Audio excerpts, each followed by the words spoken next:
सीताराम ईश्वर अल्लाह तेरे नाम सबको सन्मति दे भगवान। बेटा राम, राम उठो राम। हाँ हाँ, आप कौन हो? मैं मोहनदास करमचंद गांधी हूँ।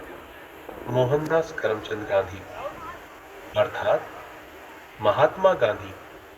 हाँ बेटा, लोग मुझे इसी नाम से ही पहचानते हैं। बेटा इधर आओ, तुम क्यों उदास लग रहे हो? बापू, बात यह है कि कल आजादी का पर्व है और मुझे कल स्कूल में उसके बारे में कुछ बोलना है, इसलिए। उसमें क्या बड़ी बात है, आजादी के बारे में कुछ बोल देना। लेकिन बापू, क्या सच में हम आजाद हुए हैं? तू ऐसा क्यों बोल रहा है? चलिए बापू, मैं आपको कुछ दिखाता हूँ। देखिए बापू, उस घर में। मम्मी पापा, मुझ पर थोड़ा रहम करो प्लीज, मुझे आगे पढ़ने दीजिए। मैं आगे पढ़ना चाहती हूँ और डॉक्टर बनना चाहती हूँ।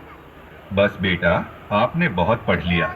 हमारे समाज में लड़कियां इतना पढ़े यही बहुत बड़ी बात है। पढ़ना लिखना छोड़ो और अपनी शादी के बारे में सोचो। क्या मुझे पढ़ने लिखने की और मेरे सपने पूरे करने की भी आजादी नहीं मिलेगी?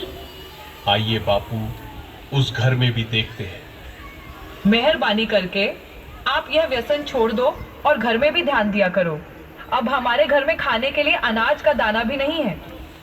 वह सब कुछ मुझे नहीं पता, बस मुझे पैसे दो। मेरा शरीर कांप रहा है और दिमाग काम नहीं कर रहा है। अब जल्दी पैसे दो, मुझे देर हो रही है। नहीं, यह पैसे मैं नहीं दूंगी। ये तो बच्चों की किताबें लेने के लिए रखे हैं। चुपचाप मुझे पैसे दो और यहाँ से हटो, मुझे जाने दो। हे ईश्वर, मेरे पति की इस व्यसन की आदत से मुझे कब आजादी मिलेगी? बापू, और आगे चलिए, मैं आपको एक रिश्वतखोर अधिकारी बताता हूँ। साहब, कई दिनों से मैं आपकी ऑफिस के चक्कर लगा रहा हूँ। अब तो मेहरबानी करके मेरा काम कर दीजिए। अरे भाई, कितनी बार बोलूं तुझे, तेरा काम बहुत कठिन है और बड़े साहब मना कर रहे हैं। तुझे जो समझाया है ऐसे करो ना भाई। लेकिन साहब, मेरे सभी कागज ठीक है और मैं अपना हक पाने का हकदार हूँ, तो मैं रिश्वत क्यों दूँ? तब तो सत्यवादी हरिश्चंद्र बनकर तुम्हारी सब फाइलों को लेकर इधर उधर फिरते रहो, जाओ, तुम्हारा काम नहीं होगा। हे ईश्वर, हमारे जैसे ईमानदार लोगों को ऐसे रिश्वतखोर अधिकारियों से कब आज़ादी मिलेगी? चलो बापू आगे। अरे भैया, ठीक से तोल माप किया करो। गेहूं और चावल तो मिले, पर दूसरी चीज कहाँ पर है? अरे भैया, आपको जल्दी आना चाहिए ना। बाकी सामान तो सब खत्म हो गया है।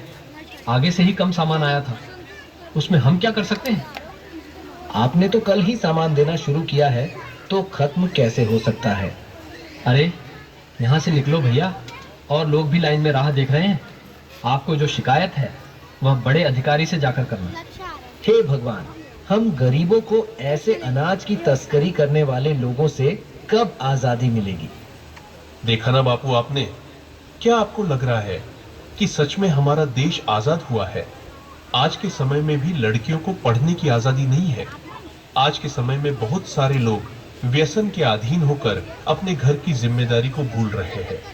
यहाँ पर सरकारी अधिकारी भी रिश्वत लेकर अपना काम करते हैं। अनाज बेचने वाला भी अनाज की तस्करी करके गरीबों का अधिकार छीन रहे हैं। क्या हम सच में आजाद हुए हैं? हमें देखनी है आजादी हर हाल में, हमें देखनी है, हमें देखनी है